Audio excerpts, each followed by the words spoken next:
पाठ संख्या 2 बचपन। मैं तुम्हें अपने बचपन की ओर ले जाऊंगी।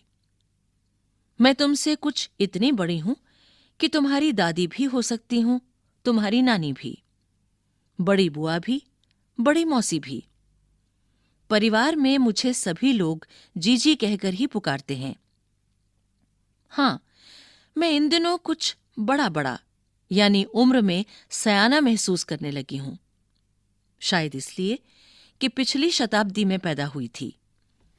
मेरे पहनने ओढ़ने में भी काफी बदलाव आए हैं। पहले मैं रंग बिरंगे कपड़े पहनती रही हूं, नीला, जामुनी, ग्रे, काला, चॉकलेटी। अब मन कुछ ऐसा करता है कि सफेद पहनो, गहरे नहीं, हल्के रंग। मैंने पिछले दशकों में तरह तरह की पोशाकें पहनी हैं।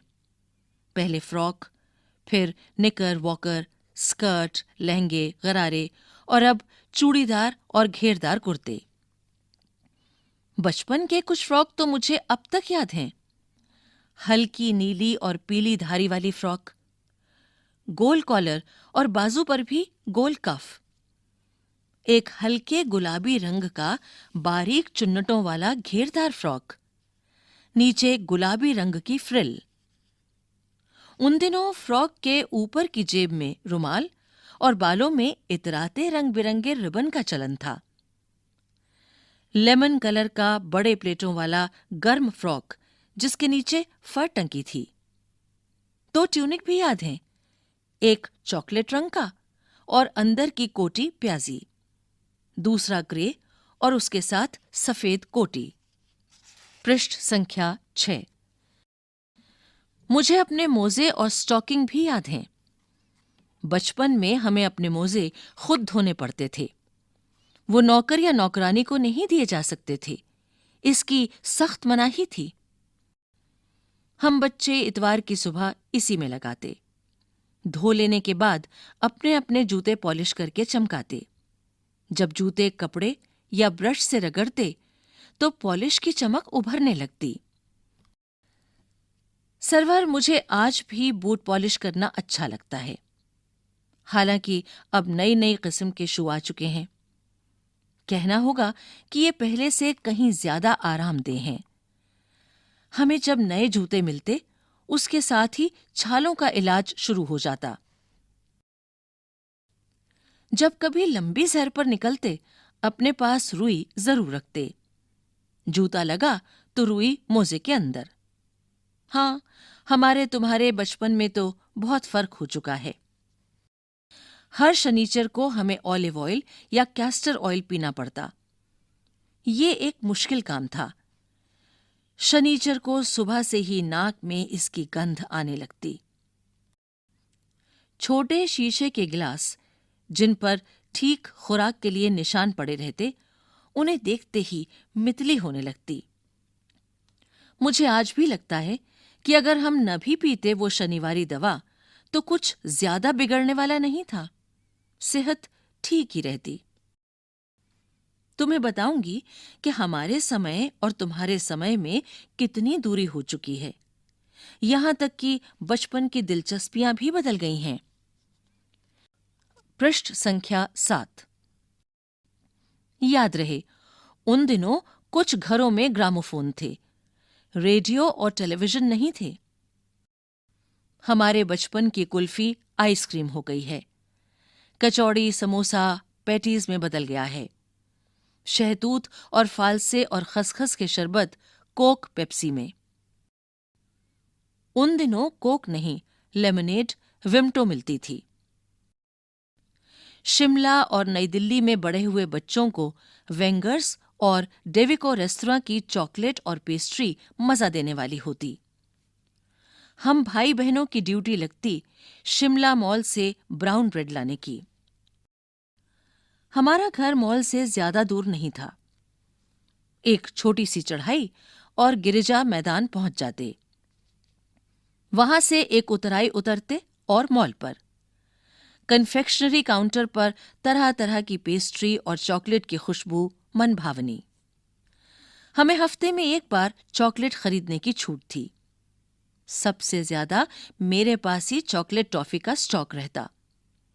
मैं चॉकलेट लेकर खड़े खड़े कभी ना खाती। घर लौटकर साइड बोर्ड पर रख देती और रात के खाने के बाद बिस्तर में लेटकर मजा ले ले खाती। शिमला के काफल भी बहुत याद आते हैं। खट्टे मीठे, कुछ एकदम लाल, कुछ गुलाबी, रस भरी कसमल। सोचकर ही मुंह में पानी भर आए। चेस्टनट एक और गजब की चीज। आग पर भूने जाते और फिर छिलके उतारकर मुंह में। चने जोर गरम और अनारदाने का चूर्ण। हाँ, चने जोर गरम की पुड़िया जो तब थी वो अब भी नजर आती है। पुराने कागजों से बनाई हुई इस पुड़िया में निरा हाथ का कमाल है। नीचे से तिरछी लपेटते हुए ऊपर से इतनी चौड़ी कि चने आसानी से हथेली पर पहुंच जाएं। एक वक्त था जब फिल्म का गाना चना जोर गरम बाबू में लाया मजेदार चना जोर गरम उन दिनों स्कूल के हर बच्चे को आता था। कुछ बच्चे पुड़िया पर तेज मसाला बुरकवाते। पूरा गिरजा मैदान घूमने तक ये पुड़िया चलती। एक एक चना पापड़ी मुंह में डालने और कदम उठाने में एक खास ही लय रफ्तार थी।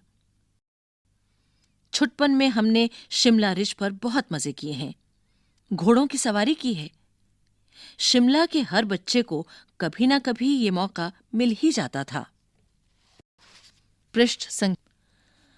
हम जाने क्यों घोड़ों को कुछ कमतर करके समझते, उन पर हंसते थे।